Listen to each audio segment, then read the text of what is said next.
Bismillahirrahmanirrahim. Halo teman-teman, di modul kali ini kita akan sharing terkait dengan optimalisasi sosial media untuk personal branding.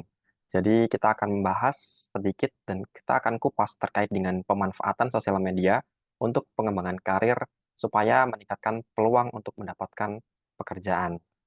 Dan di topik kali ini nanti kita akan bahas mengenai tren rekrutmen, terus kemudian pentingnya personal branding sehingga kita perlu untuk melakukannya.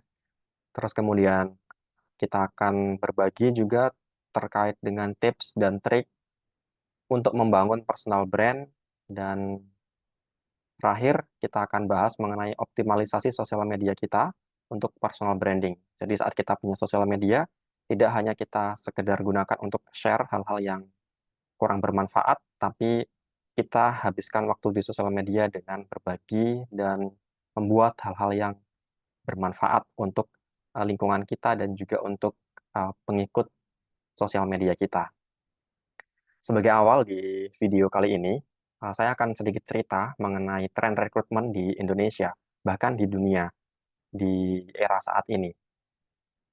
Pada dasarnya, tren rekrutmen itu ada dua model teman-teman yang dilakukan di era sekarang. Yang pertama adalah model offline dan juga online. Model offline tentu teman-teman sering kali menjumpai bahwasanya perusahaan melakukan job fair atau Dinas Ketenagakerjaan mengadakan Karir Expo untuk mempertemukan seorang tenaga kerja dan juga perusahaan yang sedang mencari karyawan. Sehingga di sana ada pertemuan antara perusahaan dan juga tenaga kerja untuk mencari kandidat yang cocok. Jadi perusahaan mencari sebuah kandidat yang sesuai dengan kualifikasi dan juga kriteria yang mereka cari dalam sebuah pertemuan langsung, di mana seorang job seeker atau pencari kerja akan melamar kerja di sana dengan melampirkan CV-nya dan juga dokumen-dokumen lain yang sudah dipersiapkan sebelumnya. Dan pertemuan-pertemuan seperti ini tentu akan sangat crowded sekali, akan sangat ramai, akan sangat penuh di area job fair tersebut. Sehingga di era sekarang dinilai kurang efektif, mengingat portal-portal lowongan kerja yang di-share secara online juga sudah banyak. Dan lowongan kerja secara online ini juga makin ramai pengunjungnya dan peminatnya, bahkan banyak perusahaan-perusahaan juga yang sudah memanfaatkan fitur-fitur portal lowongan kerja ini. Kalau teman-teman sedang mencari kerja, mungkin bisa cek di website-website yang sudah tertera di slide, yaitu ada di jobstreet.com, terus kemudian ada di LinkedIn, ada Glints, Urban Hire, dan juga Kaliber. Ini adalah portal-portal lowongan kerja yang cukup populer di Indonesia. Dan jika teman-teman ada opsi lain, ada pilihan lain untuk melamar melalui portal lowongan kerja yang lainnya, ya silahkan. Yang pasti adanya portal lowongan kerja ini difungsikan untuk lebih memudahkan kita sebagai seorang pencari kerja, supaya lebih gampang untuk apply ke perusahaan-perusahaan yang sedang mencari karyawan. Perusahaan-perusahaan yang sedang membutuhkan tenaga kerja untuk bergabung menjadi bagian dari tim di perusahaan tersebut. Oke teman-teman, dari isu ini adanya model melamar kerja yang offline dan online ini perlu kita ambil pelajaran bahwasanya era saat ini banyak sekali rekruter yang memanfaatkan sosial media untuk men-screening, untuk menyeleksi seorang calon kandidat yang akan mereka hire atau mereka terima dalam sebuah perusahaan. Dan di beberapa riset mengatakan bahwasanya online rekrutmen mampu menurunkan biaya rekrutmen perusahaan sebanyak 20% hingga 24%. Jadi biaya rekrutmen itu mahal sekali, mulai dari job ads-nya, memposting iklan di sebuah media dan mempromosikan iklan lowongan kerja tersebut itu akan banyak memakan biaya. Terus kemudian juga melakukan psikotes, melakukan screening, melakukan interview, itu merupakan proses-proses yang tidak memakan biaya sedikit. Artinya, dengan adanya media sosial yang bisa kita operasikan secara mandiri, jadi ketika HR memiliki akun admin di sebuah perusahaannya, itu akan lebih memudahkan untuk mempublikasikan informasi lowongan kerja. Dan itu menurut penelitian ada sebanyak 20 hingga 24% bisa mengurangi biayanya. Berikutnya, ada penelitian lain yang mengatakan bahwasanya 70% manajer berhasil merekrut kandidat melalui media sosial. Jadi user dalam sebuah perusahaan, dalam posisi ini mereka adalah seorang manajer, mengaku berhasil merekrut kandidat melalui sosial media itu bisa mencapai 70%. Bayangkan ketika sosial media kita yang di-screening oleh para rekruter dan juga user di sebuah perusahaan, mereka tertarik dengan profil kita, terus kemudian mereka menawarkan kita sebuah pekerjaan dan kita diterima. Itu sungguh sebuah rezeki yang saya kira tidak gampang untuk mendapatkannya. Penelitian lain, teman-teman, ada yang juga yang mengatakan bahwasanya terdapat 71% rekruter menyatakan rekrutmen media sosial itu efektif menghemat waktu. Karena setelah kita screening melalui sosial media, kita bisa melihat aktivitas mereka, apakah mereka adalah seorang yang kredibel atau tidak, apakah mereka seorang kandidat yang memiliki attitude di dunia digital yang baik atau tidak. Jadi dari perilaku-perilaku digital yang terpampang di sosial media seorang kandidat tersebut, itu akan bisa dilihat bagaimana karakter seorang kandidat tersebut, bagaimana attitude-nya, bagaimana cara dia berperilaku saat mereka akan masuk ke dunia kerja. Dan hal-hal seperti ini tentunya akan lebih memudahkan karena tidak memerlukan yang namanya asesmen psikologi secara langsung dan tatap muka dan tidak memerlukan tes-tes psikologi tertentu sehingga akhirnya akan memudahkan proses rekrutmen yang lebih efisien secara waktu dan juga secara biaya. Dan banyak juga yang mengatakan screening melalui sosial media ini jauh lebih efektif dan lebih berdampak untuk mencari kandidat-kandidat yang memang bagus secara skill dan juga kompetensinya. Di Indonesia sendiri, teman-teman, tahun 2001, jumlah sosial media yang paling populer itu adalah YouTube. Kemudian diikuti oleh WhatsApp dan juga Instagram, dan juga Facebook serta Twitter. Di sini kita bisa lihat YouTube adalah platform yang bisa kita gunakan untuk membranding diri kita sebagai seorang pencari kerja, untuk menunjukkan skill kita, kapasitas kita, dan juga kemampuan kita terhadap skill-skill tertentu. Sehingga dengan dimilikinya skill tersebut, kita bisa di spotlight dan juga dia di highlight oleh seorang recruiter ataupun perusahaan pencari tenaga kerja untuk memberikan kita kesempatan untuk bekerja di sebuah perusahaan yang memang sedang mencari tim untuk bergabung dengannya. Dan di platform Instagram juga, di sini di posisi ketiga ya 86,6%, itu bisa kita manfaatkan Instagram kita. Jangan hanya sekedar untuk melihat reels-reels yang tidak jelas atau memposting dan melihat feed-feed yang tidak bermanfaat. Justru dengan adanya sosial media ini, selain kita memudahkan untuk mendapatkan informasi, kita juga bisa memberikan dampak yang luar biasa besarnya. Oleh sebab itu, dengan menggunakan sosial media, itu akan membantu kita untuk bisa mendapatkan berbagai macam benefit, di mana salah satunya adalah meningkatkan peluang kita sebagai seorang job seeker untuk mendapatkan pekerjaan. Nah, lebih dari itu, di tahun 2023, data terakhir mengatakan bahwasanya sosial media yang paling banyak digunakan di Indonesia itu masih ada posisi Instagram dan juga WhatsApp, terus kemudian ada Facebook dan juga TikTok. Nah, di sini kita bisa lihat bahwasanya platform-platform sosial media yang akan menampakkan kita itu siapa, bagaimana cara kita untuk mempersonal branding itu bisa difasilitasi melalui sosial media tersebut, khususnya di YouTube, di Instagram, dan juga di TikTok. Di mana di Indonesia, penikmat YouTube, terus kemudian penikmat Instagram, dan juga pengguna TikTok itu sangat tinggi. Jadi kalau kita bisa memaksimalkan ketiga platform tersebut, setidaknya akan membantu kita untuk semakin lebih dikenal di dunia sosial media. Sehingga saat kita terkenal di sosial media, karena kita viral dengan sesuatu hal yang kita share itu bermanfaat, itu akan meningkatkan peluang kita untuk mendapatkan pekerjaan pastinya. Kalaupun tidak sedang mencari pekerjaan, bisa meningkatkan network teman-teman. Teman-teman bisa ditawari sebuah endorsement, dan teman-teman bisa juga bekerja secara mandiri sebagai seorang content creator atau sebagai seorang afiliator, dan lain sebagainya. Sebetulnya sosial media ini bisa membantu kita dalam berbagai hal, di mana semakin kita banyak berkarya di dalamnya, nah, tentu saja itu akan memberikan banyak spotlight dan juga banyak benefit-benefit yang akan menghampiri kita. Tentunya harus dicatat, konten-konten yang harus kita bagikan adalah konten-konten yang positif, yang memiliki kebermanfaatan untuk warga negara, untuk sesama. Teman-teman bisa menggunakan berbagai sumber, dan yang pasti tidak melanggar peraturan perundang-undangan di negara kita. Jadi sangat banyak sekali teman-teman manfaat dari sosial media ini. Dan salah satunya adalah di proses rekrutmen atau proses melamar kerja ini. Dalam proses hiring atau rekrutmen dan mencari kerja, tentu saja ada manfaat dari penggunaan media sosial. Di mana yang pertama adalah mampu memperluas dan mempermudah networking. Jadi kalau misalkan kita menggunakan media sosial LinkedIn misalnya, profesional sosial media di era saat ini, katanya seperti itu, karena di sana memang merupakan platform yang isinya adalah orang-orang profesional dan membahas terkait dengan pekerjaan-pekerjaan. Terus kemudian kita bisa saling add, terus kemudian bisa saling bertukar informasi terkait dengan lowongan kerja melalui platform LinkedIn tersebut.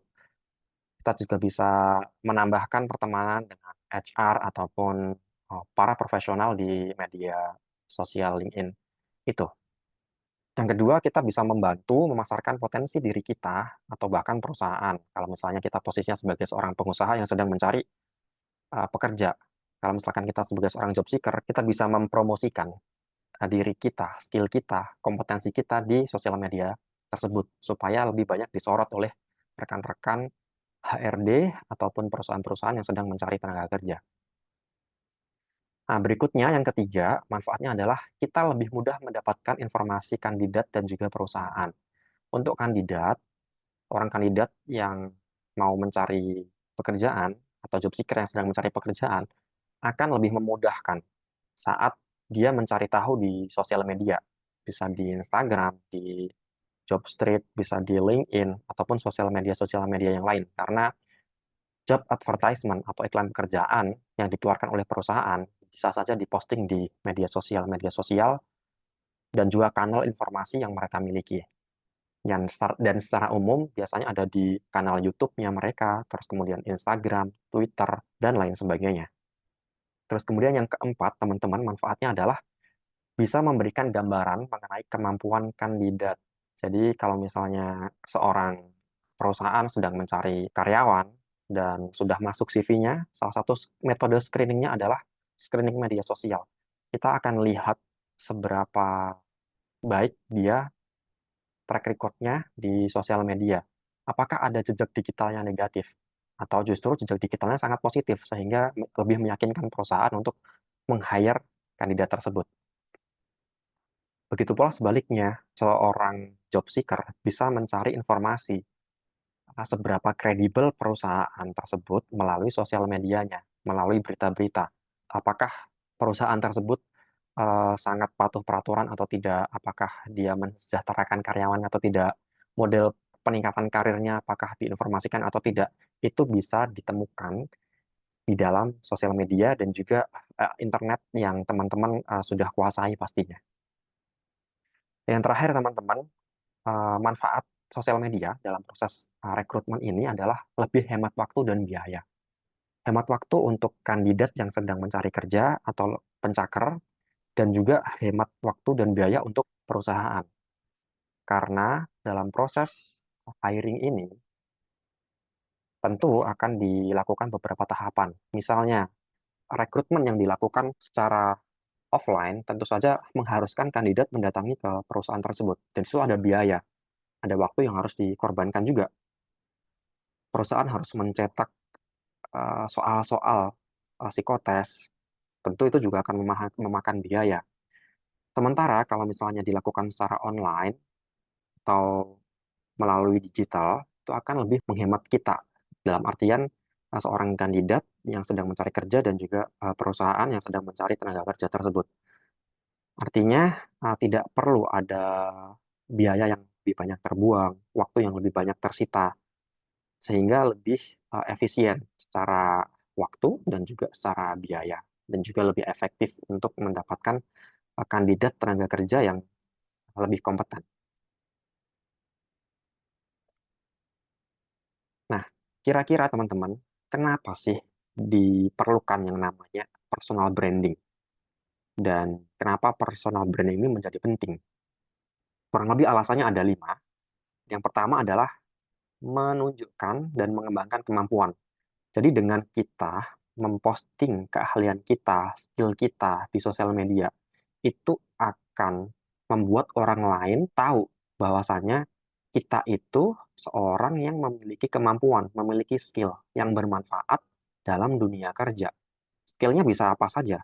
Skill komunikasi, skill teknis memperbaiki mesin misalnya, skill accounting, teman-teman dengan membuat konten dan menyebarkan informasi terkait dengan memperbaiki mesin motor, roda 4 atau roda 2. Kalau misalkan teman-teman accounting membuat konten-konten terkait dengan keilmuan mereka, terus kemudian teman-teman dari jurusan matematika misalnya membuat konten-konten pendidikan untuk menjawab soal-soal, itu juga akan bisa menunjukkan kredibilitas kita bahwasanya kita itu memiliki kompetensi yang mumpuni untuk bisa diserap di sebuah perusahaan. Nah, karena kita sudah menunjukkan kemampuan kita, akhirnya manfaatnya adalah kredibilitas kita dan rasa percaya diri kita itu akan meningkat. Kenapa meningkat? Karena kita sudah mendapatkan pengakuan dari orang lain, sudah mendapatkan testimoni dari orang lain, sudah mendapatkan feedback dari orang lain. Sehingga ilmu yang kita bagikan tersebut sudah banyak yang menerima manfaatnya, sehingga kita bisa dipercaya oleh orang lain. Sehingga di poin ketiga di sini, salah satu manfaatnya adalah mudah mendapatkan kepercayaan. Kalau sudah mendapatkan kepercayaan, otomatis itu akan menambah peluang kita, daya jual kita untuk punya nilai lebih tinggi. Sehingga karena kita sudah punya track record yang positif, track record yang bagus, portofolio yang oke, akhirnya daya jual kita menarik. Kalau misalkan dalam ranah pekerjaan, nanti ujungnya akan menjanjikan jenjang karir yang jauh lebih baik. Kenapa? Karena sudah terbukti dari mana? Dari sosial media yang satu, sudah banyak followernya misalnya. Dua, membagikan informasi yang bermanfaat. Artinya teman-teman bisa menginspirasi, bisa berbagi kebermanfaatan ke berapa ribu orang yang mengikuti teman-teman. Nah, di situ teman-teman memiliki sebuah kapasitas, kompetensi yang mahal, memiliki sebuah kemampuan yang bisa diimplementasikan dalam sebuah perusahaan dan memberikan kebermanfaatan yang jauh lebih luas kepada perusahaan tersebut. Oleh sebab itu, dengan dimilikinya personal branding yang bagus, itu akan mampu dalam meningkatkan peluang karir rekan-rekan semuanya untuk mendapatkan pekerjaan. Lantas bagaimana sih untuk membangun personal branding itu? Ada dua cara untuk membangun personal branding. Cara pertama adalah secara online, di mana kita bisa melakukan dengan membuat konten-konten di sosial media kita, entah itu di YouTube, entah itu di Instagram, atau di Twitter, atau di TikTok, atau di platform lain.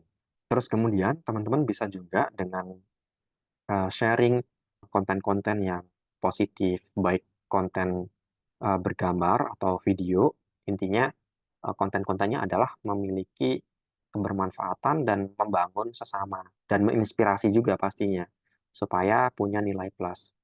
Selain secara online, kita juga bisa membangun personal branding secara offline, secara tatap muka. Kalau misalkan membangun personal branding secara tatap muka ini, bisa kita lakukan dengan menunjukkan etika yang baik saat bertemu dengan orang. Kita menyapa, kita mengucapkan salam, kita bersalaman, terus kemudian kita dalam berbicara sopan, artikulasi komunikasinya jelas, dan lain sebagainya. Intinya, membangun personal branding saat offline ini adalah bagaimana cara kita bersikap baik, menunjukkan sikap dan attitude yang baik tersebut kepada dunia luar.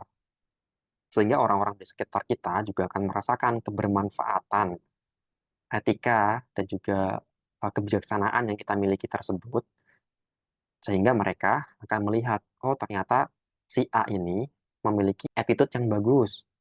Ternyata si A memiliki cara komunikasi yang menarik. Itu sudah bisa kita jadikan modal bahwasanya kita di mata orang lain itu memiliki sudut pandang yang seperti apa, apakah baik atau buruk. Jika kita melakukan hal yang baik, ya itu bisa akan menunjukkan personal branding yang bagus. Tapi jika kita melakukan hal-hal jelek, hal-hal yang buruk di lingkungan kita, otomatis itu juga akan balik kepada diri kita sendiri, bahwasanya nanti personal branding kita akan jelek. Kita akan dicap sebagai orang yang tidak ramah, orang yang nakal misalnya, orang yang jorok, dan lain sebagainya. Jadi itu adalah dua cara untuk meningkatkan personal branding kita. Jadi bisa dilakukan secara online melalui sosial media tersebut dan juga secara offline dengan perilaku kita sehari-hari. Bagaimana kita bersikap dan juga menyikapi sesuatu. Baik teman-teman, sampai di sini dulu video pertama ini. Ini adalah video opening. Nanti kita akan kupas lebih banyak terkait bagaimana strategi membangun personal branding, terus kemudian juga tips dan triknya membangun social branding di media sosial yang umum diterapkan di Indonesia saat ini. Sampai jumpa di video selanjutnya. Terima kasih.